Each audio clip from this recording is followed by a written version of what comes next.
Hello সবাইকে, আমি ইসেক রহমান ফাহিম আজকে আপনাদের সঙ্গে।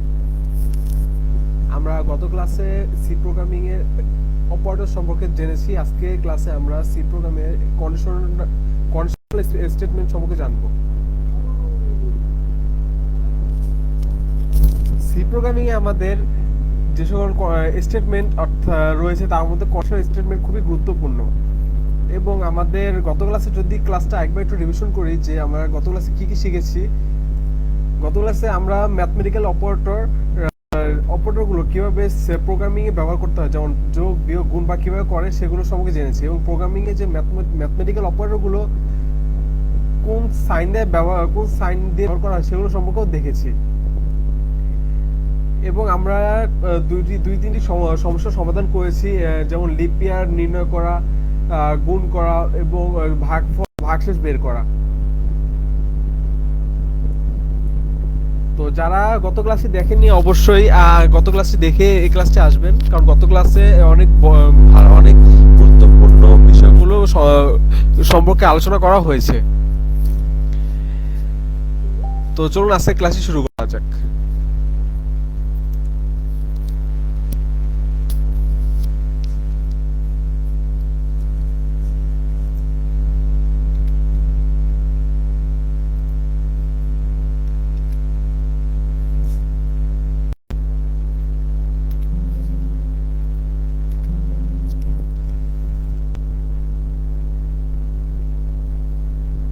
তো conditional statement in C programming.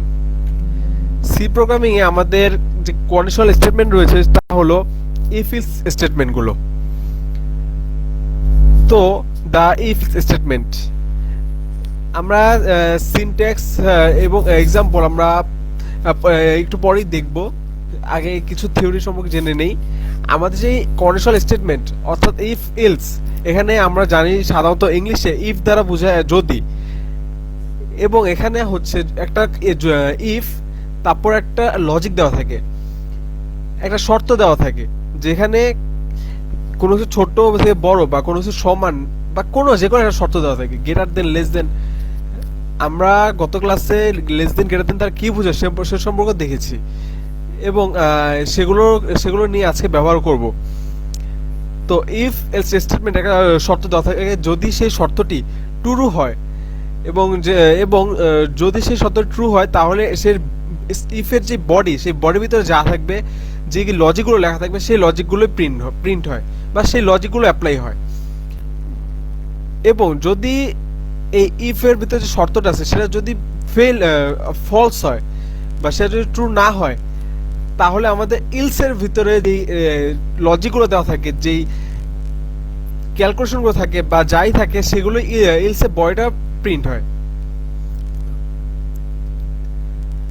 Nested if statement আমাদের কোর্স এটি যেহেতু এইচএসসি ক্যান্ডিডেটদের জন্য তৈরি করা বিশেষ করে, তাই এখানে নেস্টেড ইফ স্টেটমেন্ট সম্পর্কে বেশি আলোচনা হবে না। তবুও এই ভিডিওতে আমি কিছু নেস্টেড ইফ সম্পর্কে দেখাবো। নেস্টেড ইফ সাধারণত কিছু না, জাস্ট একটা ইফ বা একটা কন্ডিশনাল স্টেটমেন্টের ভিতরে আরেকটা কন্ডিশনাল স্টেটমেন্ট প্রয়োগ করা। যেমন আমরা যদি একটা স্টেটমেন্ট লিখি, সেটা ভিতরে যদি আবার একটা ইফ স্টেটমেন্ট লিখি, তাহলে সেটা নেস্টেড ইফ বলা হবে। এলস ইফ আমরা এখন বললাম ইলস এবং ইফ এবং ইলস, যদি ইফের যে কন্ডিশন সেটা যদি ট্রু হয় তাহলে ইফ এটা চলবে, যদি ফলস হয় তাহলে ইলস এটা চলবে। এখন আমরা যদি দুই তিনটা কন্ডিশন প্রয়োগ করা থাকে, যে যদি প্রথম লজিকটা ট্রু না হয় তাহলে দ্বিতীয়টা, যদি দ্বিতীয়টা লজিক ট্রু না হয় তাহলে তৃতীয়টা, এভাবে মাল্টিপল কন্ডিশনগুলো অ্যাপ্লাই করার জন্য আমাদের এলস ইফ ব্যবহার করা হয়। এবং সর্বশেষ যদি কোনো কন্ডিশন যদি আমাদের ট্রু না হয় তাহলে এলস প্রিন্ট হয় বা এলস এর বডিটি কাজ করে। চলুন এবার দেখা যাক। আমরা আমাদের একটি নতুন ফাইল তৈরি করে নেই।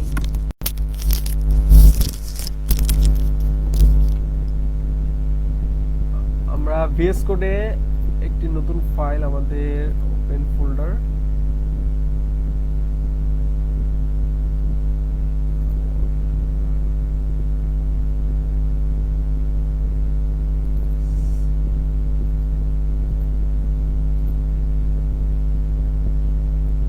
practice, select folder.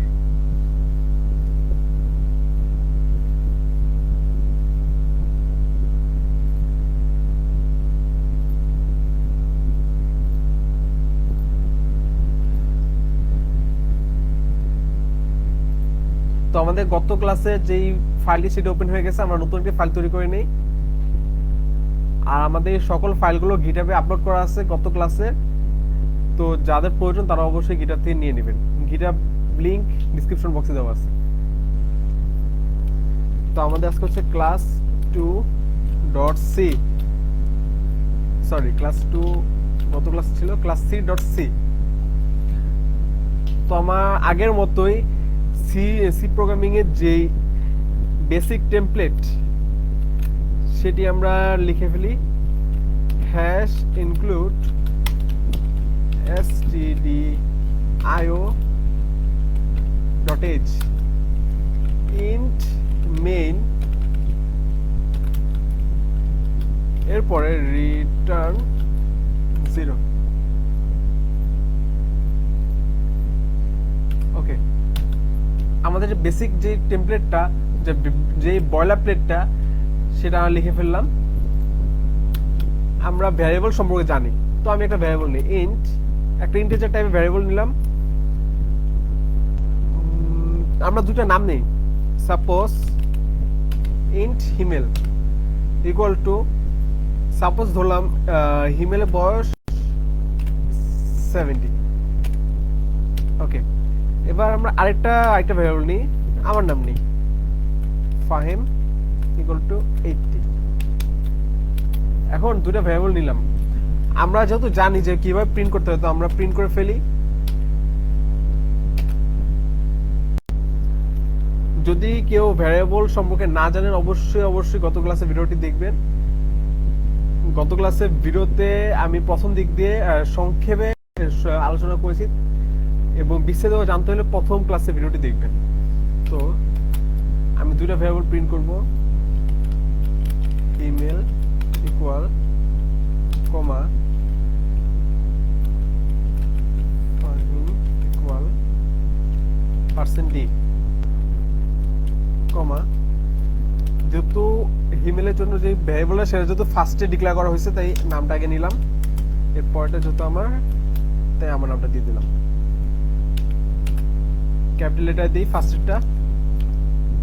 ওকে, এবার আমরা প্রিন্ট করে দেখি হয় কিনা।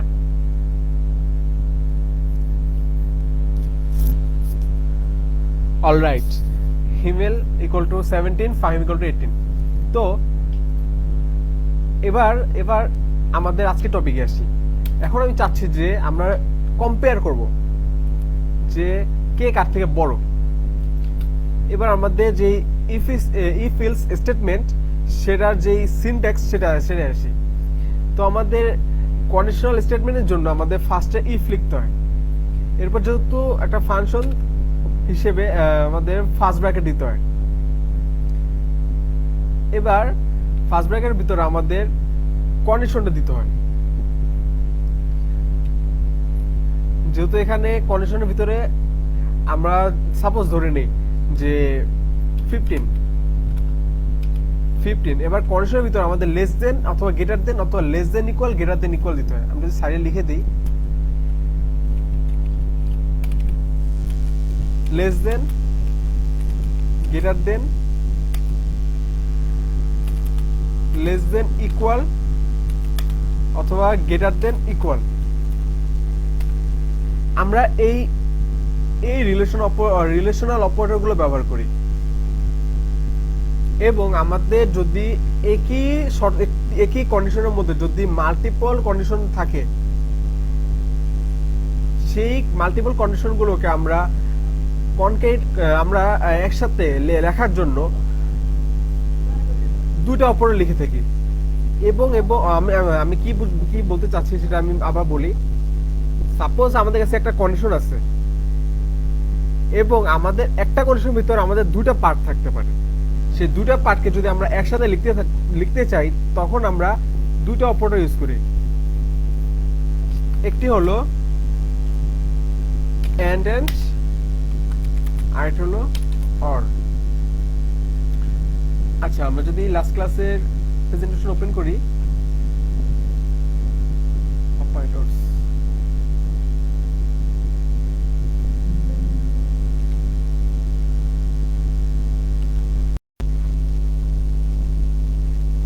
ওকে, এই যে এখানে আছে অপারেটরস। ওকে, আমি দুটো মিস করছি, যাই হোক। রিলেশন অপারেটর ডাবল ইকুয়াল মানে equal to, not equal, not equal two, greater than, less than, greater than equal, greater than or equal to. অর্থাৎ হয়তো এটা আমাদের গ্রেটার দেন ইকুয়াল, এটা এখানে আমাদের বুঝাবে হয় গ্রেটার দেন বড়, হয়তো বড় হবে, না হয় সমান হবে। আর লেস দেন ইকুয়াল হয় ছোট হবে, না হলে সমান হবে। Less than or equal to, পাশে এক্সাম্পল দেওয়া আছে, আপনারা চাইলে দেখতে পারেন। আমি এখন কোড করে দেখাবো। আর আমাদের এটা যে প্রোগ্রামিং এর নট সাইন বোঝায় সেটা আগেই বলেছি।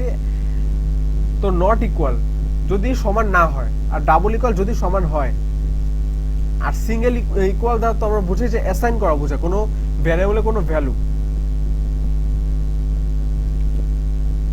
আর লজিক্যাল অপারেটরস, এখানে logical and, logical or, logical not.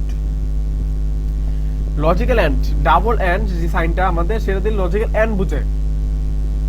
Logical or যদি এই সাইনটা থাকে তাহলে আমাদের বুঝতে হবে যে এখানে অথবা বোঝাচ্ছে।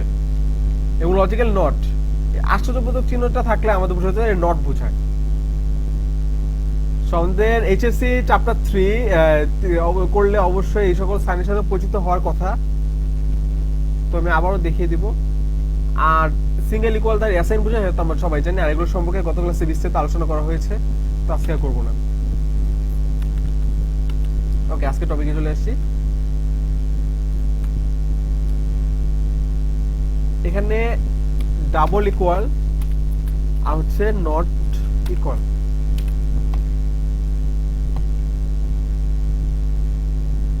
আমাদের এই কয়টি সাইন দ্বারা আমাদের রিলেশনাল অপারেটর বলে, রিলেশন বোঝায়।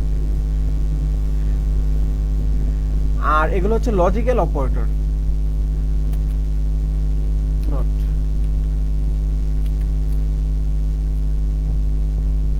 এগুলো সবগুলো ব্যবহার এখন দেখাবো। ওকে, আমাদের তাহলে ফার্স্টে ইকুয়াল ইকুয়াল চলে আসি। সাপোজ 15, এখন আমি দেখতে যাচ্ছি যে 15 আর 10 কি সমান। ইফ 15 ইকুয়াল ইকুয়াল 10, আমরা লিখবো এভাবে, ইফ 15 ইকুয়াল ইকুয়াল 10,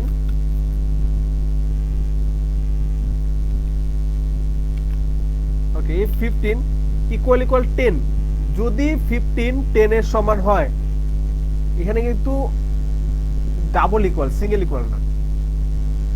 আমাদের সিঙ্গেল ইকুয়াল দ্বারা বোঝায় অ্যাসাইন 15 সমান 10। আমি সম্পূর্ণ বলে দিচ্ছি 15 সমান 10, কিন্তু আমি যদি ডাবল ইকুয়াল দিই তাহলে আমাদের এখানে হবে যদি 15 10 এর সমান হয়, তাহলে যদি 15 10 এর সমান হয়, তাহলে আমাদের প্রিন্ট এফ 15 ইকুয়াল 10। এখন আমাদের কন্ডিশনাল স্টেটমেন্টের ভিতরে অনেকগুলো কন্ডিশন থাকতে পারে। তো যতগুলো কন্ডিশন থাকবে আমরা লিখে যাব, কিন্তু সর্বশেষে আমরা এলস লিখব। এলস, তারপর সেকেন্ড ব্র্যাকেট, এরপর সেকেন্ড ব্র্যাকেট দিলে বডি শুরু হবে। তো এখান থেকে আমরা লিখব, যদি এখানে বোঝাচ্ছে কি, ইফ 15 ইকুয়াল ইকুয়াল 10, যদি 15 10 এর সমান হয়, তাহলে প্রিন্ট এফ 15 ইকুয়াল 10। এখন আসবে যে যদি 15 10 এর সমান না হয়, অর্থাৎ আমার যে উপরে ইফে যে কন্ডিশনটা দিছি যদি ট্রু না হয়, তাহলে ইলসে চলে আসবে। ইলসে চলে আসলে printf 15 not equal 10, 15 not equal 10। ওকে, কোডটা রান করি আমরা। ওকে, ফার্স্টে যেই আমাদের এটা প্রিন্ট করছিলাম, এটা যদি আবার চলে আসি,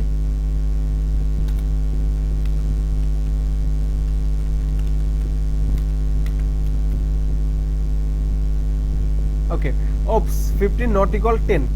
অর্থাৎ আমাদের এই কন্ডিশনটি ট্রু হয়নি এবং কন্ডিশনটি ট্রু না হওয়ার কারণে আমাদের এলসে চলে এসেছে। এখন আমাদের এখানে দুটা ভ্যালু আছে, আমরা এখানে সরাসরি দুটা ভ্যালু পাস করতে পারি, অথবা আমাদের এখানে দুটা ভ্যারিয়েবল আমরা পাস করতে পারি। যদি আমরা এখানে ভ্যারিয়েবল পাস করি, সাপোজ এখানে আমাদের দুটো ভ্যারিয়েবল ডিক্লেয়ার করা আছে, হিমেল এবং ফাহিম।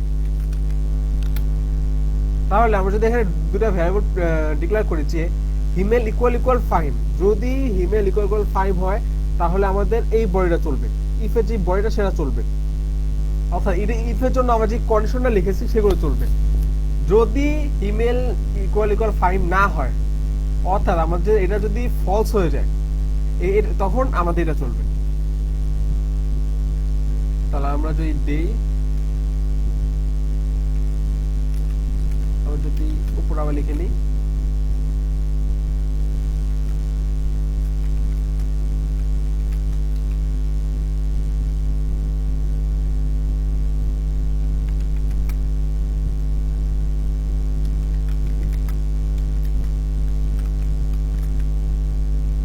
আমরা কোডটা রান করি। আমাদের হিমেল 15 ফাহিম 10 আমাদের আগে যে প্রিন্টএফ সেটার জন্য আসছে। এর পরবর্তীতে আমাদের যে কন্ডিশনাল স্টেটমেন্ট অর্থাৎ ইফ এলস, সেখানে আমরা চলে আসলো ইফে এসে যখন দেখলো যে হিমেল ইকুয়াল ফাহিম, তো আমাদের হিমেল কিন্তু ছিল 17 এবং ফাহিম ছিল 18। তো যেহেতু আমরা জানি যে দুটো কিন্তু সমান না, তো সমান না হওয়ার কারণে আমাদের এলসে চলে আসছে। আমরা বুঝতে পারলাম যে কিভাবে ইফ এলস কাজ করে। এখন আমাদের মাল্টিপল কন্ডিশন থাকতে পারে, যে আমি যদি এখন আবার দেই,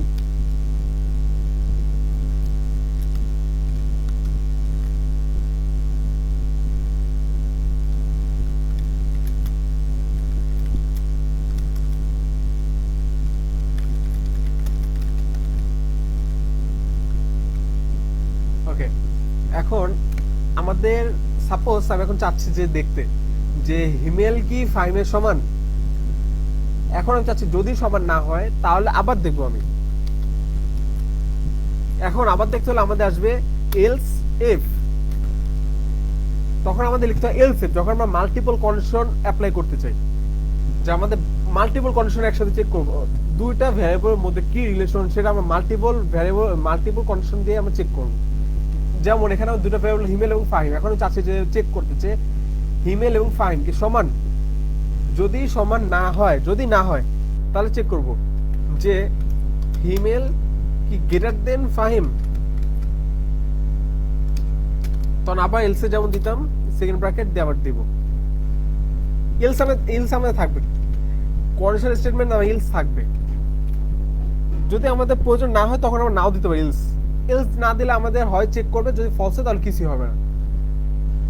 তো আমি চাচ্ছি দিতে, তো এলস ইফ, এখন আমি চেক করবো যে যদি সমান না হয় তাহলে কি হিমেল ফাহিম থেকে বড়। যদি বড় হয় তাহলে হিমেল গ্রেটার দেন ফাহিম।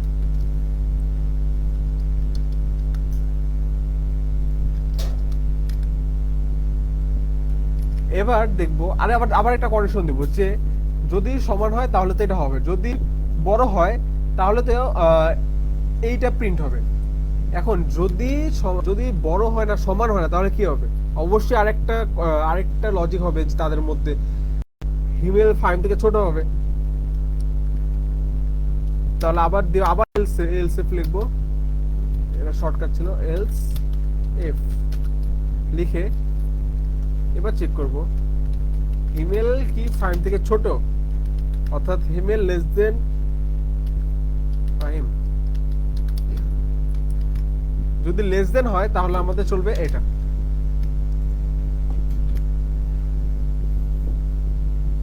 আমরা কোডটা রান করে দেখি কি আসে। হিমেল 17 ফাহিম 18 আসছে কি হিমেল লেস দেন ফাহিম। এখন আমাদের থাকতে পারে যেমন যে আবার একটা কন্ডিশন থাকতে পারে যে যদি এটা ভ্যালু এত হয় এবং সাপোজ দুটো ভ্যারিয়েবল আমরা ধরি নি, মনে করার প্রয়োজন নেই, int a equal 33 comma B equal 55। আচ্ছা এটাও 33 ধরি। এখন আমি যদি ধরি ইফ 33 যদি গ্রেটার দেন হয়, সরি এ যদি গ্রেটার দেন হয় বি, তাহলে আমাদের চেক করবো printf yes a greater than b।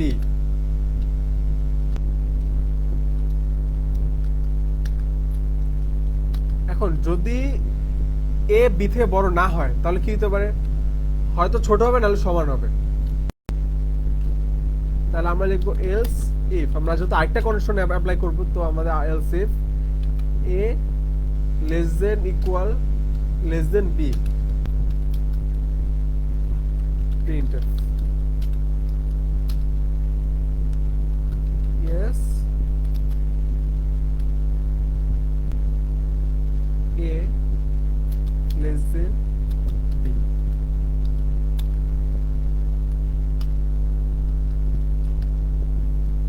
আমি এখানে এবার এলস দিচ্ছি না, তো আমরা দেখি এলস না দিয়ে কিভাবে হয়। তো এখানে আসছে কি কোথাও দাঁড়ান,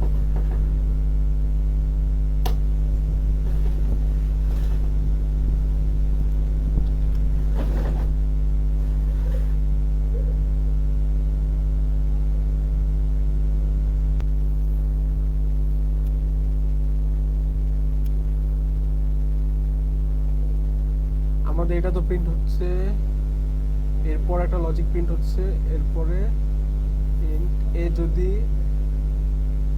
ওকে এখানে হচ্ছে কি আমাদের, আমরা দুটো ভ্যারিয়েবল তো ধরছি 33 এবং এটা দুটো সমান, কিন্তু আমরা লজিক লিখে একটা বড় একটা ছোট, কিন্তু আমরা আবার ইলসও দেইনি, যার কারণে আমাদের একটা জিনিসও প্রিন্ট হচ্ছে না। আমাদের এ তো বি থেকে বড় না, বি থেকে বড়, এ থেকে বি তো বি থেকে বড় না, আবার এ কি বি থেকে ছোট, এ তো বি থেকেও ছোট না। তাহলে কি হবে, আমাদের ইলস যদি থাকতো তাহলে আমরা ইলস চলে যেত, কিন্তু ইলস তো নেই এখানে, যার কারণে ইলস চলতেছে না। ইলস না হয়ে চলবে কি হবে, তো আমি চাচ্ছি যদি এ বি থেকে বড় হয় তাহলে আমাদের এটা প্রিন্ট করুক। আচ্ছা এখানে শুধু ইয়েস ইয়েস, তো এ যদি বি থেকে বড় হয় তাহলে ইয়েস, এ থেকে বি থেকে ছোট অথবা সমান হয়, এ থেকে যদি বি থেকে সমান হয় তাহলে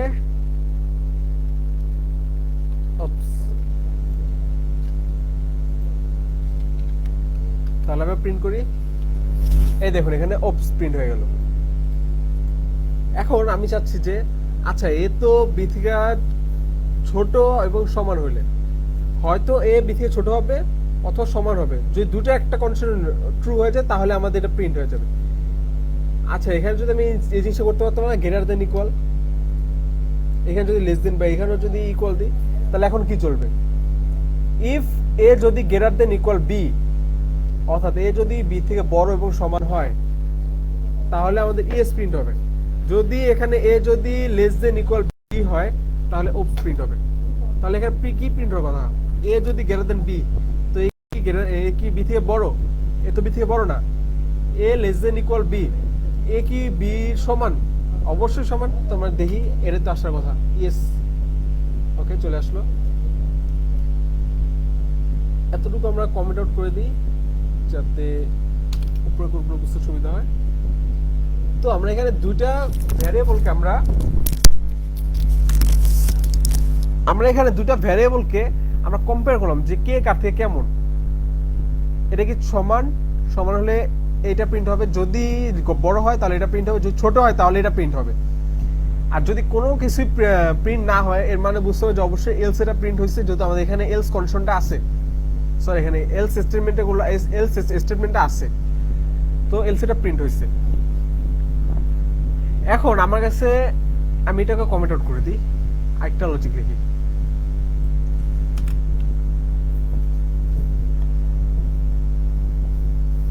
এবার আমি তিনটা ভ্যারিয়েবল ধরি, int X equal 1, Y equal 2, Z equal 3। আমি তিনটা ভ্যারিয়েবল নিলাম।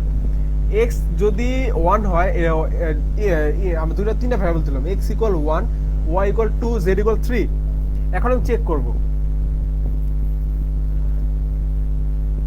if x যদি গ্রেটার দেন হয় x যদি, আচ্ছা আমি যদি বের করতে চাই তিনটা ভ্যারিয়েবল মধ্যে কোন ভ্যারিয়েবলটা সবচেয়ে বড়, তাহলে কোনটা হবে? x এর মান তো 1, y এর মান 2, z এর মান 3, তাহলে বড় কে? অবশ্যই z। যেটা বড় হলো কি হবে? যেটা x এর থেকেও বড়, y এর থেকেও বড়। আমি আবার বলি, আমার কাছে তিনটা ভ্যারিয়েবল আছে x y z।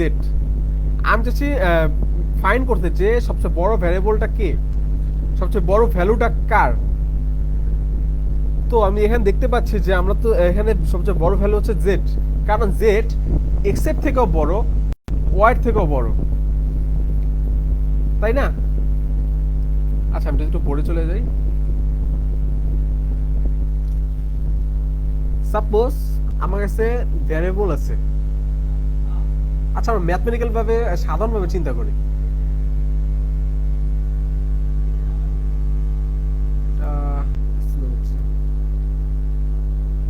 আচ্ছা আমরা যদি সাধারণ ভাবে চিন্তা করি, তিনটা সংখ্যা আমার কাছে দেওয়া আছে। সাপোজ তিনটা সংখ্যা হলো, একটা হলো 3,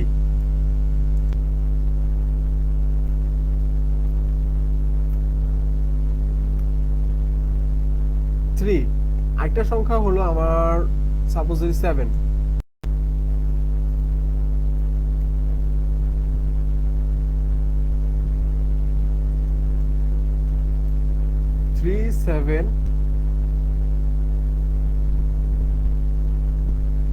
এবং আমি যদি আরেকটা সংখ্যা ধরি, সাপোজ 3 7 9 ধরি, 3 7 9। এখন এখন আমি, কেউ যদি আমাকে বলে যে এই তিনটা নাম্বারের মধ্যে কোন নাম্বারটা সবচেয়ে বড়, তাহলে আমি কিভাবে বের করব? সাধারণত আমরা বলে দেবো, দেখি বলতে পারি যে এটা হচ্ছে সবচেয়ে বড়। তো আমাদের এটা সবচেয়ে বড় কিভাবে? একটা সংখ্যা সবচেয়ে বড় হয় কখন? যখন যখন ওই সংখ্যাটা বাকি সকল সংখ্যাগুলোর মধ্যে থেকে, সকল সংখ্যাগুলো থেকে বড়, তখন সেই সংখ্যা সবচেয়ে বড়, তাই না? তো এখানে 9টা বড় হচ্ছে, কারণ 9 আমরা যদি কম্পেয়ার করি, 9 যদি গ্রেটার দেন হয় 3, এবং 9 যদি আমাদের হয় গ্রেটার দেন হয় 7, তখনই তো সংখ্যাটা বড় হবে, অর্থাৎ 9 বড়। আচ্ছা এখানে 3 আমি যদি কম্পেয়ার করি, আবার লজিক লিখি, সাপোজ 3 সংখ্যা বড় হবে কখন? 3 যদি এই সংখ্যাটা এবং এই সংখ্যা থেকে যদি বড় হয়, তখন তো 3টা বড় বলবো আমরা। সাপোজ এই সংখ্যা ধরলাম a, এটা হচ্ছে b, এবং এটা হচ্ছে c। আমাদের এই 3, অর্থাৎ a তে যে ভ্যালুটা আছে, যেমন 3, এই 3টা যদি b থেকেও বড় হয়, c থেকেও বড় হয়, অর্থাৎ দ্বিতীয় এবং তৃতীয় সংখ্যা থেকে যদি বড় হয়, তাহলে তো 3টা বড়। আবার b বড় হবে কখন? যখন b প্রথম সংখ্যাটা এবং তৃতীয় সংখ্যা থেকে বড় হবে, তখন তো bটা বড়, তাই না? এরকম না যে 3 যদি গ্রেটার দেন হয় 9 এবং 3 যদি গ্রেটার দেন হয় 7, তাহলে তো 3টা আমরা বড় বলবো। একটা, দুইটা, আর হচ্ছে আমাদের 7। তো 7 তৃতীয় কেসে যদি আমি যাই, যে তৃতীয় সংখ্যাটা কখন বড় হবে? তৃতীয় সংখ্যা, অর্থাৎ এখানে আছে তৃতীয় সংখ্যা যদি আমরা ফার্স্টে লিখছি, তো আমরা তৃতীয় সংখ্যা থাকুক। দ্বিতীয় সংখ্যা কখন বড় হবে? 7 কখন বড় হবে? 7 যদি আমাদের বড় হয় প্রথম সংখ্যা 3 এবং দ্বিতীয় সংখ্যা যদি 9 এর থেকে যদি বড় হয়, তখন তো 7টা বড় বলবো, তাই না? তো এখানে যদি কন্ডিশনটা এরকমই তো দাঁড়াচ্ছে, যদি আমাদের এটা থেকে বড় হয় এবং যদি দ্বিতীয় বি বা দ্বিতীয়টা যদি আমাদের প্রথমটা এ এবং সি থেকে বড় হয়, তখন তো বি বড়। আবার সি যদি প্রথমটা এবং দ্বিতীয় থেকে বড় হয়, তখন সি বড়। এই কেসে তো আমাদের সি বড় হচ্ছে 9। তো এই যে আমরা যে কন্ডিশনগুলো লিখলাম, তিনটা কন্ডিশন, যে আমাদের হয়তো এটা বড় হতে হবে, নাহলে এটা বড় হতে হবে, বা তাহলে আমাদের আমরা 9 কে বলবো বড়, হয় আমাদের এটা বড় হতে হবে, নাহলে এটা বড় হতে হবে। তাহলে আমরা বলবো 3 কে বড়, হয় এটা বড় হতে হবে অথবা এটা বড় হতে হবে, তাহলে আমরা বলবো 7 কে বড়। এটাই তো। তো এই কন্ডিশনটা আমরা অ্যাপ্লাই করতে হবে ইফ এলস স্টেটমেন্টে বা কন্ডিশনাল স্টেটমেন্টে। তো এখানে যেহেতু আমরা আমরা তখন কোনটা দেখা কি দেখলাম যে দুটা ভ্যারিয়েবল মধ্যে দুটা দুটা ভ্যারিয়েবলের মধ্যে আমরা রিলেশনাল অপারেটর দিয়ে কম্পেয়ার করতেছি যে কে কার থেকে বড় বা ছোট, কিন্তু এখানে তো আমাদের ছিল দুইটা, কিন্তু এখানে আমাদের দুইটা অর্থাৎ কন্ডিশন একটা, ভ্যারিয়েবল দুইটা। আর এখানে আমাদের ভ্যারিয়েবল আমরা যে ধরলাম A3 B7 C9, এইটাই কিন্তু হচ্ছে ভ্যারিয়েবল, এই তিনটাই কিন্তু ভ্যারিয়েবল। তো এখানে আমাদের তিনটা ভ্যারিয়েবলের মধ্যে আমরা প্রতিটা কন্ডিশনের মধ্যে আমরা কিন্তু দুইটা করে ভিতরে পার্ট, এটাও বড় হইতে হবে এবং এটাও ট্রু হইতে হবে, এটাও ট্রু হইতে হবে। যদি একটা ফলস হয়ে যায়, যেমন আমাদের এখন আমরা যদি এই কেসে 9 যদি 3 থেকে অর্থাৎ সি যদি আমাদের বি থেকে বড় হয় এবং এ থেকে যদি ছোট হয়, তাহলে আমরা কি বলবো সি সবচেয়ে বড় তিনটার মধ্যে? বলবো না। তো ওইটাই আমাদের দুই পাশে যে কন্ডিশন সেটাই শর্ত হতে, সেই দুইটা শর্ত ট্রু হইতে হবে। যদি একটা ফলস হয় তাহলে হবে না। আর এই কেসে আমরা ব্যবহার করি এই এন্ড অপারেটর।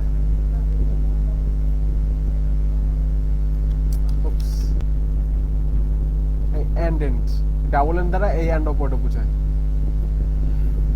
আর এই দুটো সাইন দ্বারা বোঝায় অথবা, এন্ড এবং অর, এবং অথবা। আমাদের এই দুইটা শর্ত ট্রু হইতে হবে, তখন আমরা এই এন্ড অপারেটর ইউজ করি। ওকে, তো আমরা এবার করে চলে আসছি। যেহেতু আমরা 3 7 9 ধরছি, তো এখানে আমরা 3 7 9 ধরি, আমাদের বুঝতে সুবিধা হবে হয়তো। 9। এখন আমি চাচ্ছি যে দেখতে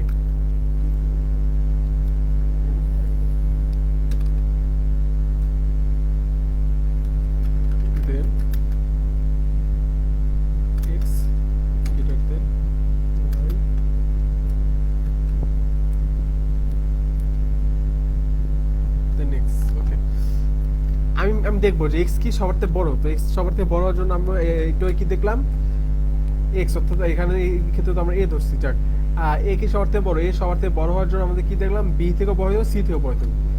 তো আমাদের এখানে x greater than y and z greater x greater than z। যদি এই দুইটা কন্ডিশন ট্রু হয়, x যদি y থেকে বড় হয় এবং x যদি z থেকে বড় হয়, তাহলে আমরা বলবো printf x। এবার এখানে তো আমাদের তিনটা ভ্যারিয়েবল, তো আমাদের তিনটা সংখ্যার জন্য করতে হবে। তো তিনটা সংখ্যার জন্য আমাদের y আছে এখানে। ওকে, আমরা যেখানে ছিলাম সেখান থেকে আমরা শুরু করি, যে আমরা এখানে তিনটা ভ্যারিয়েবল নিছি x y z। x এর ভ্যালু 3, y এর ভ্যালু 7 এবং z এর ভ্যালু 9। তো এখন চেক করে যাচ্ছে x কি সবচেয়ে বড় তিনটা ভ্যারিয়েবলের মধ্যে। তো x সবচেয়ে বড় জন্য আমরা y থেকে বড় দিলাম, z থেকে বড় হয়। যদি দুইটা শর্ত ট্রু রিটার্ন করে, তখনই আমাদের এই ইফটা টোটাল ট্রু রিটার্ন করবে, অর্থাৎ এখানে ইফটি কার্যকর হবে এবং এখানে আমাদের প্রিন্ট করবে x। যদি x সবচেয়ে বড় না হয়, তাহলে অবশ্যই আমাদের পরে যদি কোনো স্টেটমেন্ট থাকে, যদি এলসিএফ থাকে তাহলে সেটা আসবে, যদি এলসিএফ না হয় এলস থাকে তাহলে সরাসরি এলসে চলে আসবে, যদি কিছুই না থাকে তো তো আর তো কিছুই নেই, আমাদের পরবর্তী যে স্টেটমেন্ট থাকবে সেটাই চলবে। তো এখানে আমাদের কাজ করবে এলসিএফ। আমরা আবার কন্ডিশন লিখবো যে এক্স ওয়াই যদি গ্রেটার দেন হয়, এক্স ওয়াই যদি আমাদের এক্স থেকে বড় হয় এবং ওয়াই যদি আমাদের জেড থেকেও বড় হয়, এলস ওয়াই যদি greater than X and Y যদি greater than Z, then Y, তখন প্রিন্ট করবে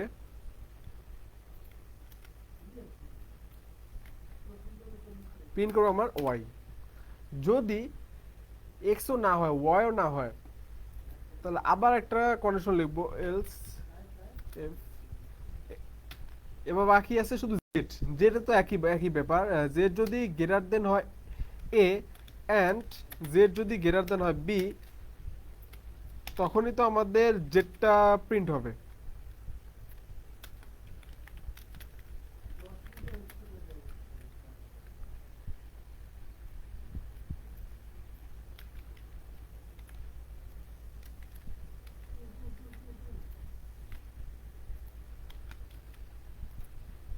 আচ্ছা, এই ক্ষেত্রে আমি এলস দিচ্ছি না এখন, কোডটা রান করি। এক্স এক্স এক্স, ও ওকে। এক্স যদি গ্রেটার দেন হয়, জেড যদি গ্রেটার দেন হয় এক্স, এবং জেড যদি গ্রেটার দেন হয় ওয়াই, আমি এ বি দিয়ে দিছি। যাকে আমি কোডটা রান করি, জেড রিটার্ন করলো। জেড কেন রিটার্ন করলো? কারণ জেড এর ভ্যালু 9, আর 3 7 9 সবার থেকেই বড়। তো এখন আরেকটা কাজ আমরা করতে পারতাম এই ক্ষেত্রে, হয়তো অনেকে মাথায় এসেছে এই যে কাজটা করা যেত। এক্স এরটা চেক করলাম, এক্স যদি সবচেয়ে বড় হয় তাহলে এক্স রিটার্ন করবে। ওয়াইটা চেক করলাম, ওয়াই যদি সবচেয়ে বড় হয় তাহলে এটা রিটার্ন করবে। এখন আমি যে জেডেটাও চেক করলাম, এই জেডেটা চেক করার কিন্তু প্রয়োজন আছে? জেড কিন্তু প্রয়োজন নাই, কারণ যদি তিনটা সংখ্যা থাকে, তিনটা সংখ্যার মধ্যে দুইটা সংখ্যা যদি একে অপর থেকে ছোটই হয়, দুইটা সংখ্যা যদি সবচেয়ে বড় না হয়, তাহলে অবশ্যই দ্বিতীয় সংখ্যাটা বড় হবে, তাই না?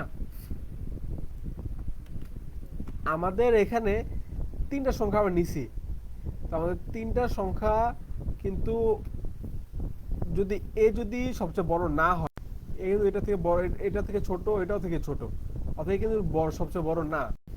সেভেন, সেভেন কি এটা থেকে তো বড়, কিন্তু এটা থেকে কিন্তু ছোট, তো সেভেন কিন্তু বড় না। বাকি যে সংখ্যা আছে অবশ্যই সেটা ছোট হবে, তাই না? আর যদি এই সংখ্যা যদি ওয়ান থাকতো, এটা যদি নাইন থাকতো, না থাকতো, এটা যদি ওয়ান থাকতো, তাহলে দেখা যাচ্ছে সেভেন থ্রি থেকে বড় হচ্ছে, ওয়ান থেকে বড় হচ্ছে, তখন কিন্তু আমাদের সেভেনকে আমরা বড় ধরতাম।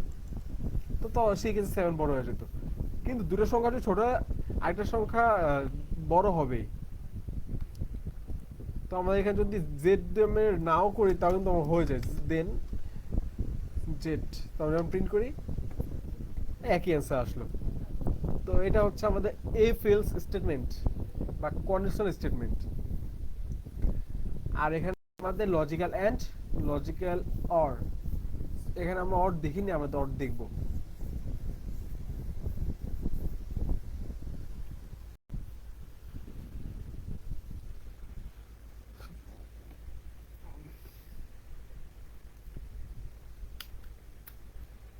এবার আমি দেখি, ইন্ট ইন্ট গেম ইকুয়াল 7,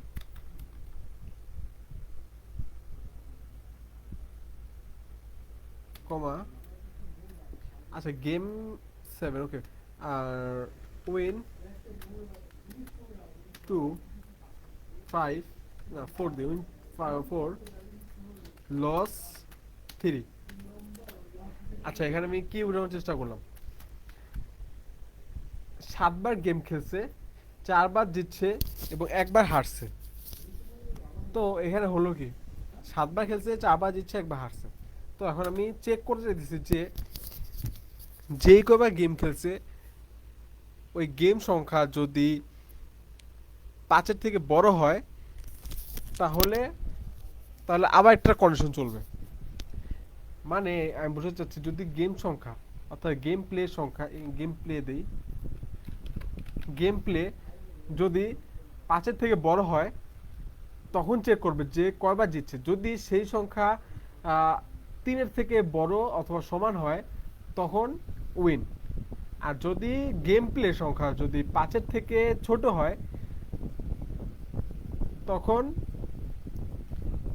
অবশ্যই চেক করবে যে হারছে কতবার। যদি হারে 2-এর থেকে বেশি বা সমান, তখন অবশ্যই লস অথবা উইন। আচ্ছা, আমি বুঝাই আবার দিই। ইফ, আমি কন্ডিশন নিব যে গেম খেলছে কয়বার। যদি গেম প্লে যদি হয় greater than 5, greater than equal যদি হয় 5,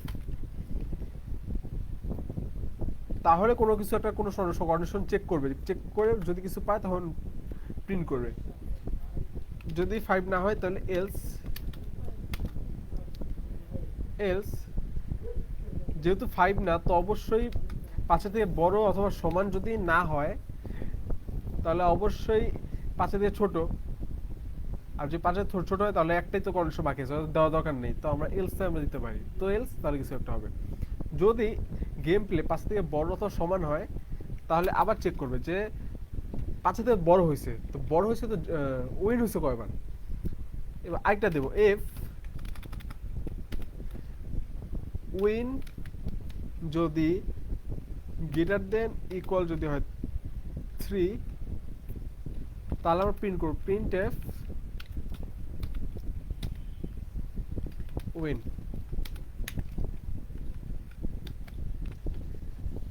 যদি তিনের থেকে বড় না হয় তাহলে এলস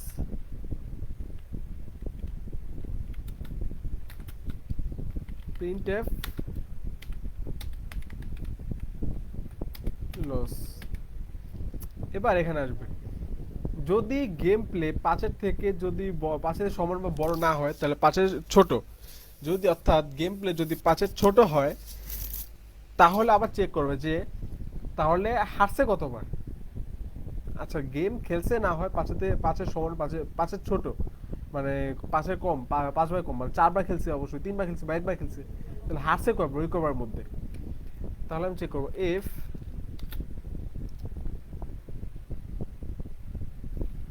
লস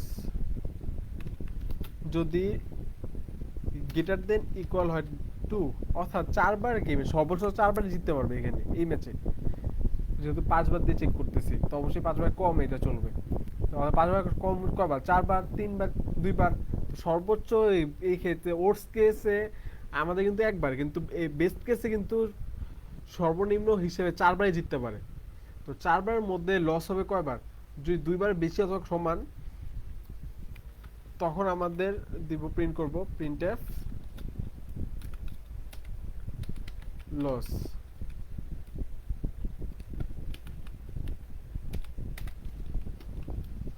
যদি যদি গেম খেলে পাঁচের কম অর্থাৎ চারবার, তিনবার, দুইবার, আর এর মধ্যে যদি হারে মাত্র একবার, এই ক্ষেত্রে কিন্তু একবারই হারতে পারতেছে, কারণ -1 বা হারে -2 বার হারে এরকম তো আমরা কখনো বলি না, এরকমটা তো হয়ও না, সম্ভব না। নেগেটিভ সংখ্যা কখনো সম্ভব হয় 0, হয় 1 বা 2, ডট ডট যে কোনো পজিটিভ সংখ্যা। তো এখানে এই ক্ষেত্রে 2 এর সমান বা বড় হইলে কিন্তু হেরে যেতেছে, অর্থাৎ 2 এর ছোট হয় 0 অথবা 1 এখানে, তাহলে এখানে 0 এবং 1 হবে। যদি 0 আর 1 হয় অর্থাৎ চারবারের মধ্যে যদি 0 আর 1 বার যদি হারে তাহলে তাহলে কিন্তু সে জিতছে।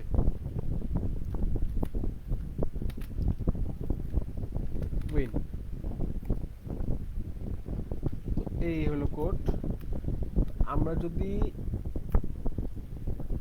যদি এবার একটু কোডটা রান করি, উইনটা কেন আসলো, গেম খেলছে 7 বার,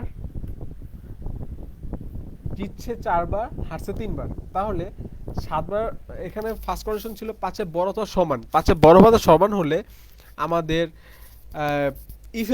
ইফের যে বডি সেখানে প্রবেশ করলো, ইফে বডিতে যাওয়ার পর তারপর চেক করছে যে 5 বার খেলছে বা 4 বার খেলতে হবে, সর্বোচ্চ 5 বার বেস্ট কেসে, তো 5 বার খেললে এখানে জিতছে কয়বার, তো 5 বারের মধ্যে আমার জিতছে হচ্ছে 3 এর সমান বা 3 এর বেশি, 4 বার তো জিতছে, মানে হারছে তো অবশ্যই 3 বার, তাই না।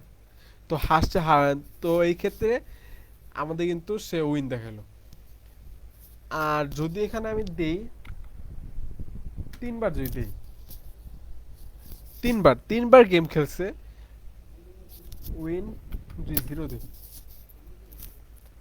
অর্থাৎ এখানে গেম খেলছে আমার 3 বার, তো গেম খেলা 3 বার, যেহেতু 5 থেকে ছোট 3, তো আমাদের ইলসের বডিতে চলে আসলো, ইলসের বডিতে আসার পর আমাদের চেক করলো 3 বার গেম খেলছে, তো 3 বার গেম খেলার মধ্যে হারছে কয়বার, হারছে 2 এর সমান বা 2 এর বেশি, তো হারছে কিন্তু 3 বার, তো 2 এর বেশি, তো 2 এর বেশি তো লস, 3 বার খেলছে 3 বারই হারছে, তো হারছেই, এই কন্ডিশন। এটা আমাদের একটা সিম্পল একটা গেম বা একটা ক্যালকুলেশন হয়ে গেল। সাধারণত এই সকল ক্যালকুলেশনগুলো এরকমই হয়। আমার অনেকগুলো প্রোগ্রাম বানানো আছে, যদি আপনারা কেউ চান তো আমি আমার কোডগুলো দেখাতে পারি যে কিভাবে ক্যালকুলেশন করা হয়। এটা ছোট্ট একটা অ্যালগরিদম। আর আমরা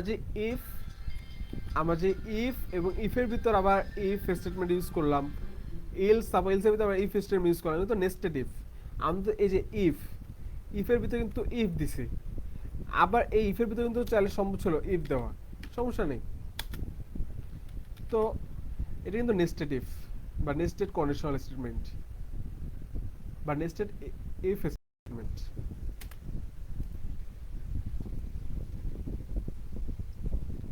তো আমরা যদি এখানে যাই,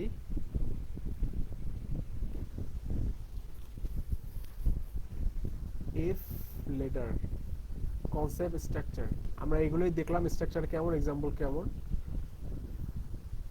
ওকে, তারপর নেস্টেড ইফ আমরা দেখছি, ইফ স্টেটমেন্ট আমরা ফার্স্টই দেখলাম, if else statement, nested if, else if আমরা দেখছি। তো ওকে, আমরা আজকে যতটুকু টাইম আছে তাতে আমরা লুপ সম্পর্কে দেখতে পারবো। আমি চেয়েছিলাম সুইচ সম্পর্কে শিখাতে, তো যেহেতু এইচএসসি তে সুইচ নেই তো তাই সেই সম্পর্কে জানালাম না। এই কোর্সে সুইচ সম্পর্কে পড়বো না। যদি আগ্রহী থাকেন তাই অবশ্যই জানাবেন, অবশ্যই সেই ভিডিও ডেডিকেট ভিডিও দেওয়ার চেষ্টা করব। আমরা লুপে চলে যাই। আমাদের যে loop,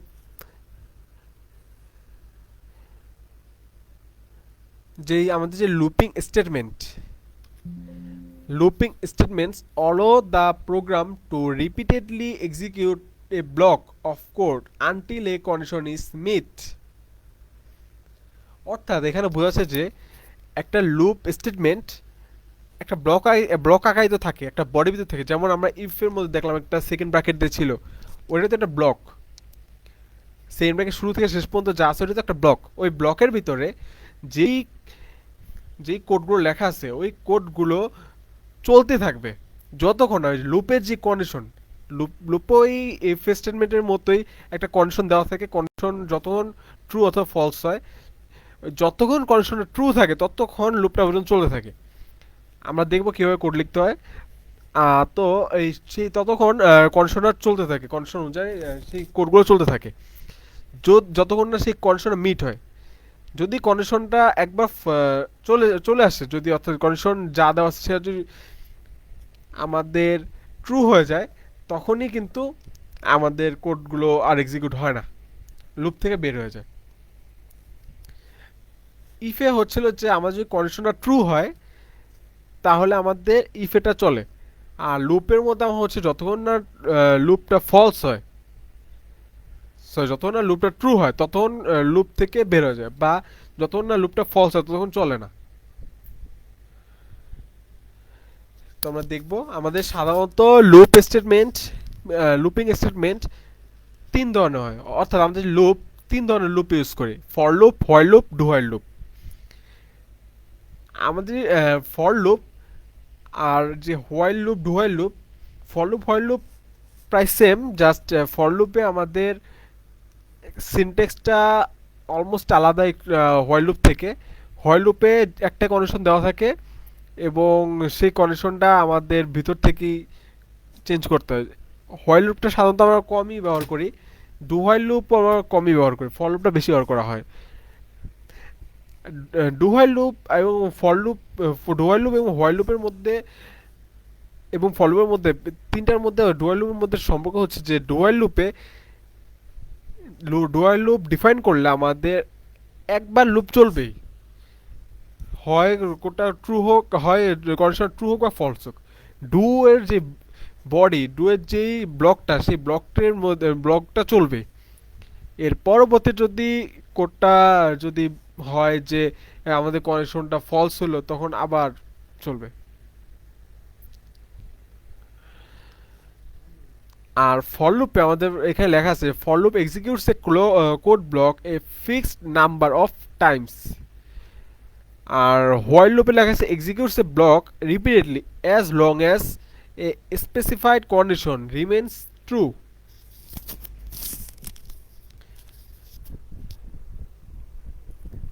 Used a counter variable, an initial variable, a condition, and an increment by decrement. Condition is, আর হোয়াইল লুপে লেখা আছে condition is checked before each আইট্রেশন।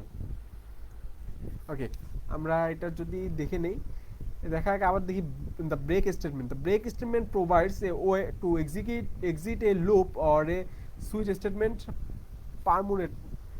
পারম্যাচুরেটলি। তো এখানে loop the break statement immediately terminates the innermost loop. আচ্ছা, এখানে break statement কি করতেছে? ব্রেক স্টেটমেন্ট কি করে, আমাদের একটা লুপ, আমি চাচ্ছি লুপের অনেকগুলো কন্ডিশন দিলাম ভিতরে, একটা লুপ তো চলতেছে লুপে তো একটা নির্দিষ্ট কন্ডিশন আছে, সেটা সেই পর্যন্ত লুপটা চলবে। কিন্তু আমি চাচ্ছি যে যখন আমাদের লুপের ভিতরে যে কোডগুলো থাকবে, লুপটা আমরা চালাবো তো কোনো একটা প্রবলেম সলভ করার জন্য, কোনো একটা কিছু বের করার জন্য, কোনো একটা ক্যালকুলেশন করার জন্য। তো আমি চাচ্ছি যখন আমাদের ক্যালকুলেশন হয়ে যায়, যখন আমাদের কাজটি হয়ে যায়, তখন যেন ব্রেক করে দেয় ইমিডিয়েটলি। অর্থাৎ লুপের কন্ডিশন ট্রু ফলস দেখার ব্যাপার না, আমি ইমিডিয়েটলি আমি কোডটাকে আমি সেই লুপটাকে টার্মিনেট করে দেব, তখন আমাদের ব্রেক স্টেটমেন্ট ইউজ করা হয়। কন্টিনিউ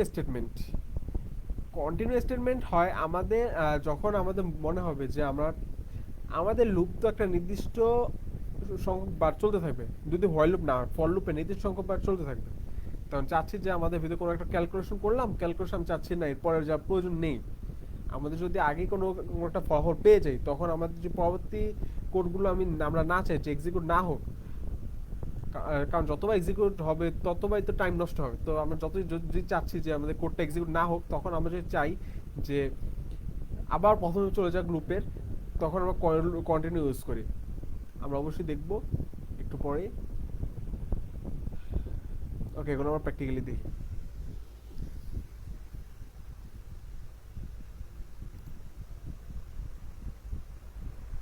লুপ, ফার্স্ট আমরা ফর লুপ দেখি।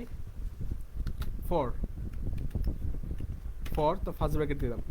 এবার ইনিশিয়াল ভ্যারিয়েবল, তাহলে ইনিশিয়াল ভ্যারিয়েবলের জন্য আমরা একটা ভ্যারিয়েবল ডিক্লেয়ার করি, ইন্ট আই ইকুয়াল 0 ধরলাম। এরপর এখানে 3 ধরনের আর্গুমেন্ট নেয়, প্রথম, দ্বিতীয় এবং তৃতীয়, এবং প্রতিটা আর্গুমেন্ট সেমিকোলন দ্বারা আলাদা আলাদা করা থাকে। প্রথম আর্গুমেন্টে আমাদের ইনিশিয়াল ভ্যারিয়েবল ডিক্লেয়ার করতে হয় এবং সেটা একটা ভ্যালু দিয়ে দিতে হয়। আমি চাইলে এটা বাইরে ডিক্লেয়ার করতে পারতাম এবং এখানে আই দিয়ে দিতে পারতাম, কিন্তু যাই হোক এখানে একটা ভ্যারিয়েবল দিতে হবে। এরপরে পরবর্তী একটা কন্ডিশন দিতে হয়, যে কার সাথে কম্পেয়ার করব, অর্থাৎ কোন কন্ডিশনে লুপটা চলবে বা চলবে না। আই যদি লেস দেন হয় 5 বার, 5 অর্থাৎ 10, তাহলে আমাদের হবে এখানে ইনক্রিমেন্ট ডিক্রিমেন্ট হয়, আই প্লাস প্লাস অথবা যে আই মাইনাস মাইনাস। এখানে ইনক্রিমেন্ট ডিক্রিমেন্ট আমি আগে ক্লাসগুলোতে করাইছি, তো আপনারা যারা দেখেননি তারা অবশ্যই দেখবেন, নাহলে ইনক্রিমেন্ট ডিক্রিমেন্ট সম্পর্কে তা বুঝবেন না। এর পরবর্তীতে আমাদের এখানে কন্ডিশন চেক করলো, এখন আমাদের সেকেন্ড ব্র্যাকেট দিয়ে লুপের যে ব্লকটা সেটা শুরু হবে। এবার এখানে আমরা লিখবো আমাদের কোড। আচ্ছা, কোডটা লিখি যে print F %d comma I.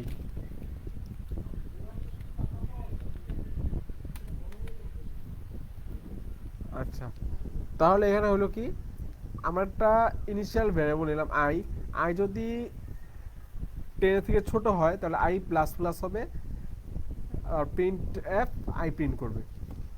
তো এখানে আমার লুপটা ফার্স্টে এখানে আসবে, এসে আমাদের দেখবে ভ্যারিয়েবলটা কি আই জিরো। এখন তারপর দেখবে যে আই কি যে পরে যে ভ্যালুটা দিছি, তো এটা কি ছোট বা সমান বা বড় বা যেই কন্ডিশন দিছে এটা কি মিট করে, অর্থাৎ জিরো কি 10 থেকে কি ছোট হয়। যেহেতু 0 10 থেকে ছোট, তাই লুপটা আমার চলবে। তো লুপটা যেহেতু চলবে, তো এখানে প্রিন্ট এফ আসবে। প্রিন্ট এফে আসার পর এখানে আমি আই ভ্যারিয়েবল, এই যে ওই আইটা আমি এখানে প্রিন্ট করলাম, আই ভ্যারিয়েবলটা প্রিন্ট হবে। তো এর পরবর্তীতে আই প্লাস প্লাস তো হইতেছে, অর্থাৎ আই বেড়ে যাবে। আবার পরে আবার চলে আসবে, আবার তখন তখন আই ভ্যালু হয়ে যাবে one. I I value one হলে তো তখন চেক করবে যে ওয়ান ওয়ান কি টেন থেকে ছোট।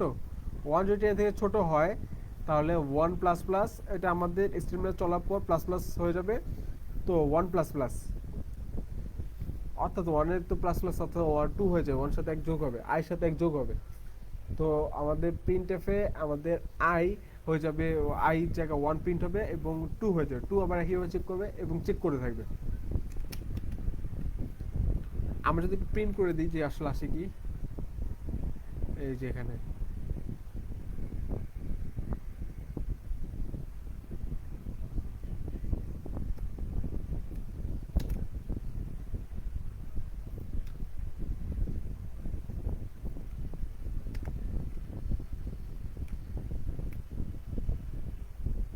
ওকে, এখানে আসলো কি 0 1 2 3 4 5 6 7 8 9। তো এখানে আমাদের কিন্তু 9 পর্যন্ত আসে, 10 পর্যন্ত আসেনি। কিন্তু কেন আসে নাই, আমাদের যখন এভাবে বাড়তে থাকলো তো এক সময় এসে আমাদের নাইনের সময় এসে নাইন, এখানে আসলো নাইন, নাইন টেনে ছোট ছোট। তো এখানে আই প্লাস প্লাস, তো আমাদের প্রিন্ট একটা প্রিন্ট করলো আই প্লাস প্লাস, মানে আমাদের নাইনের সাথে একবার টেন যোগ হয়ে গেল। তো টেন নাইনের সাথে যোগ হয়ে টেন হলো, তো এবার আবার এখানে আসলো, আসার পর যখন দেখলো টেন কি টেন থেকে ছোট, তো অবশ্যই তো ছোট না, তোর কন্ডিশনটা ফলস হয়ে গেল। তো আমাদের ফলস হওয়ার কারণে আমাদের লুপ থেকে বের হয়ে গেল।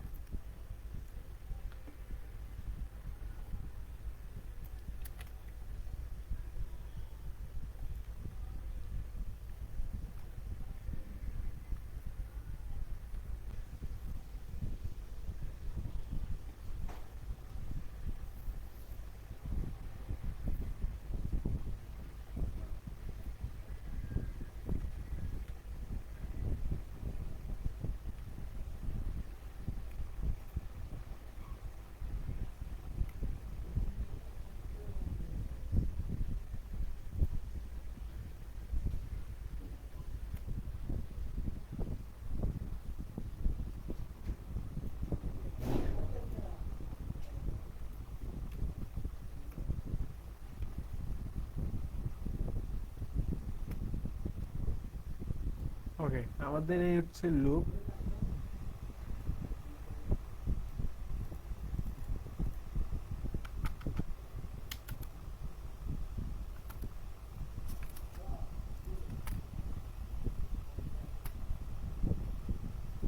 এই হলো আমাদের লুপ।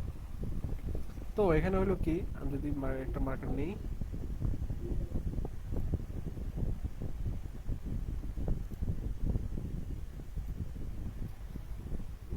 আমাদের লুপের এখানে আসলো, আমাদের লুপটা এখানে আসলো আমাদের কম্পাইলার। তো এখানে আসার পর আমাদের চেক করলো ইনিশিয়াল ভ্যারিয়েবলটা কি। ইনিশিয়াল ভ্যারিয়েবল কিন্তু আমাদের এখানে আই, এই আই, তাও দেখলো ভ্যালু কি জিরো। তো এবার এইখানে কন্ডিশনটা চেক হবে, এই চেক পয়েন্টে চেক হওয়ার সময় দেখবে আই, আই কি টেন থেকে ছোট, অর্থাৎ আই তো ভ্যালু এখন বর্তমানে ভ্যালু, ইনিশিয়াল যে ভ্যালু হচ্ছে জিরো, জিরো কি টেন থেকে ছোট, অবশ্যই ছোট। তখন আমাদের আই প্লাস প্লাস, অর্থাৎ আমাদের এটা প্রিন্ট হবে, প্রিন্ট হয়ে আমাদের আই প্লাস প্লাস হয়ে যাবে। আর প্রিন্ট এফে যে ভ্যালুটা এটা প্রিন্ট হবে, প্রিন্ট হওয়ার সময় এখানে দেখবে প্রিন্ট কি, প্রিন্ট আই, আই তো আমাদের ভ্যালু বর্তমানে জিরো, তো জিরো আমাদের প্রিন্ট হয়ে যাবে। পরে যদি আই প্লাস প্লাস ছিল আগে, তো আমাদের আই সাথে এক যোগ হয়ে যাবে, অর্থাৎ আই হয়ে যাবে আমাদের ওয়ান। পরে আবার প্রথমত ছিল ওয়ান, জিরোর জন্য আমাদের প্রিন্ট হবে জিরো। এর পরবর্তীতে আমাদের ভ্যালু হবে ওয়ান, আই প্লাস প্লাস যার কারণে হলো ওয়ান। এবার দেখবে যে ওয়ান, ওয়ান কি টেন থেকে ছোট, ওয়ান যদি টেন থেকে ছোট হয় তাহলে আমাদের কন্ডিশনটা ট্রু হবে। যদি কন্ডিশন ট্রু হয় তাহলে আমাদের প্রিন্ট এফ এখানে আই, আই তো তখন ভ্যালু ছিল ওয়ান, আই ভ্যালু ছিল ওয়ান, ওয়ান আমাদের প্রিন্ট হয়ে যাবে। আই প্লাস প্লাস ছিল ওয়ান হয়ে যাবে তখন ট্রু, কারণ আই প্লাস প্লাস আই সাথে এক যোগ হয়ে গেলো, আই তো ভ্যালু ছিল আগে ওয়ান, তাই হলো টু। এবার দেখবে যে টু, টু কি জিরো থেকে আমাদের এখানে কিন্তু আই কিন্তু ইকুয়াল জিরো টু হয়ে গেছে জিরো থেকে ও আই প্লাস প্লাসের মাধ্যমে। তো টু কি টেন থেকে ছোট? টু যদি টেন থেকে ছোট হয় তাহলে আমাদের এখানে আই প্লাস প্লাস, অর্থাৎ এখানে প্রিন্ট এফটা প্রিন্ট হয়ে আই প্লাস প্লাস হয়ে যাবে। তো প্রিন্ট এফে আমাদের হচ্ছে টু প্রিন্ট হবে, আর আই প্লাস প্লাস মানে এখানে টু হয়ে যাবে আমাদের থ্রি, এবং এখানে এখানে চলতে থাকবে। এবং এবার সর্বশেষ যখন এইটা এইট থাকবে, এখানে আই মান যখন থাকবে এইট, তখন আই প্লাস আই এইট তো প্রিন্ট হবে, প্রিন্ট হওয়ার পর আই প্লাস প্লাস না এইট আই এর মান হয়ে যায় নাইন। নাইন হয়ে গেলে নাইন তখন চেক করবে যে আই মান তো নাইন, এখন নাইন কি টেন থেকে ছোট? আই মান কিন্তু এখনো ছোট টেন থেকে, এখনো কন্ডিশনটা মিট করে। তো কন্ডিশন মিট করলে এখানে নাইন টেন থেকে ছোট হলে আমাদের প্রিন্ট করবে আই মান কিন্তু তখন নাইন, তো নাইন আমাদের প্রিন্ট করবে। তো আই প্লাস প্লাস হবে টেন, আবারও যাবে টেনে, টেন যখন থাকে, টেন যখন থাকে তখন আবারও যাবে, তখন আবারও যাবে এখানে। তো আবার এখানে গেলে তখন দেখবে যে টেন, টেন কি টেন থেকে ছোট? তখন কিন্তু এটা মিট করে না।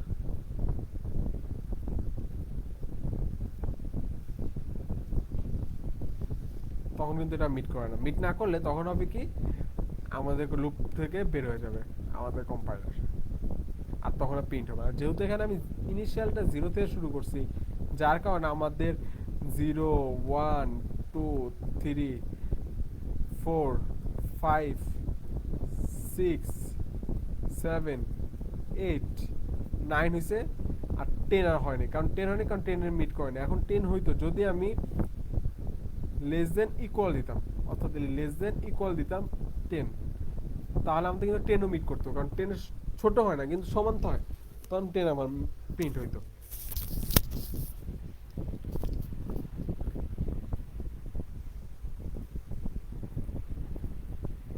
এবার আমি চাচ্ছি যে একটা কন্ডিশন দিতে, যা টেনের সমান ইফ আই যদি ইকুয়াল ইকুয়াল যদি ফাইভ, তখন আমি চাচ্ছি যে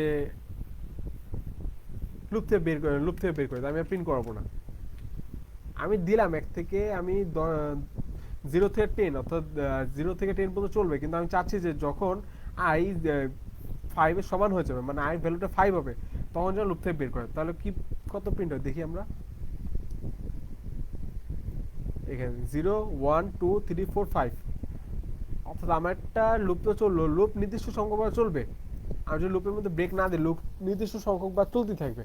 কিন্তু আমি চাচ্ছি যখন লুপের ভ্যালুটা ফাইভ হয়ে যাবে তখন আমি আর চালাবো না লুপটাকে, ব্রেক ব্রেক করে দেবো, টার্মিনেট করে দিব, তখন লুপটা বের হয়ে যাবে, সম্পূর্ণ লুপ থেকে বের হয়ে যাবে। এখন আমি চাইতে পারি, আচ্ছা এখানে আমি চাচ্ছি যে এখানে জিরো থেকে টেন পর্যন্ত, তো আমি চাচ্ছি আচ্ছা জিরো থেকে টোয়েন্টি পর্যন্ত থাকবে, টোয়েন্টি পর্যন্ত থাকবে, কিন্তু যখনই আয়ের ভ্যালু কোনো ইভেন নাম্বার হবে তখন যেন প্রিন্ট করে, আর ইভেন নাম্বার যদি না হয় তখন যেন সেই সংখ্যাটা প্রিন্ট না করে। তাহলে এখানে কি করব, যদি ইভেন নাম্বার হয় তাহলে কিন্তু প্রিন্ট করবে। তাহলে এখানে আমি চেক লাগাইতে হবে একটা চেক পয়েন্ট, যদি if I percent two not equal যদি হয় জিরো, তাইলে কন্টিনিউ, অর্থাৎ আয়ের ভ্যালু যদি আমাদের ইভেন নাম্বার না হয় তখন আমাদের লুপটা আর নিচের দিকে আসবে না।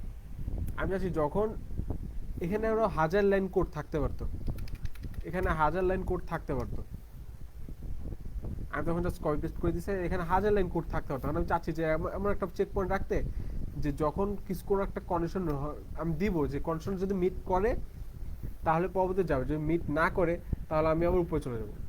যা চেক করে দিচ্ছি, যদি যদি ইভেন নাম্বার না হয় তাহলে আমাদের উপরে আবার লুপে ফার্স্টে চলে যেতে।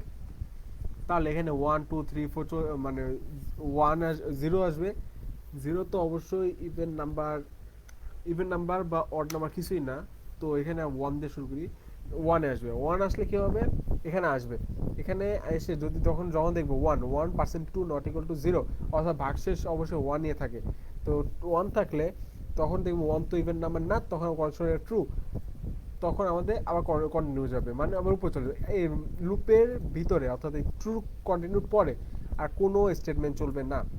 এটাই কন্টিনিউ বৈশিষ্ট্য। লুপ থেকে বের করে দিবে না, কিন্তু লুপের কন্টিনিউ পরে কোনো স্টেটমেন্ট চলবে না। আর ব্রেক তো সম্পূর্ণ ব্রেক করে দেয়, জায়গায় টার্মিনেট করে দেয় লুপকে। তো এখানে কন্টিনিউ যখন স্টেটমেন্ট দেখবে তখন আমাদের উপরে চলে যাবে ট্রু হবে, 2% two not equal to zero, অর্থাৎ এটা একটা এই কন্ডিশনটা ফলস থাকে, তো এটা এই স্টেটমেন্ট চলবে না, তখন এটা প্রিন্ট হবে। তো আমরা দেখে নিই কি হয়। তো এখানে হলো কি 2 4 6 8 10 12 14 16 18, 20 তো হয়নি, কারণ লেস দেন দিছি লেস দেন 20। তো 19-এর সময় হইলো, 20-এর সময় যখন আসছে 19 পর্যন্ত, 19ও এখানে চেক হয়েছে কিন্তু কন্টিনিউ চলে গেছে। কিন্তু 20-এর সময় যখন আসলো তখন 20 লেস দেন ইকুয়াল 20 না, লেস দেন 20 না, ইকুয়াল যদি দিতাম তাহলে 20ও প্রিন্ট হতো। আমরা যদি দেখে নিই আবার ইকুয়াল দিয়ে 2 4 6 8 10 12 14 16 18 20, আর সুন্দরভাবে প্রিন্ট হয়ে গেল। জাস্ট এখানে যদি আমি ইকুয়াল ইকুয়াল দিতাম তাহলে দেখি কি হয়। 1 3 5 7 9, আমাদের জাস্ট একটা নট সাইন দেওয়ার কারণে আমাদের জোন সংখ্যা বা ইভেন নাম্বার প্রিন্ট হলো, আর এখানে ইকুয়াল সাইন দেওয়ার কারণে আমাদের অড নাম্বার বা বিজোড় সংখ্যা প্রিন্ট হলো।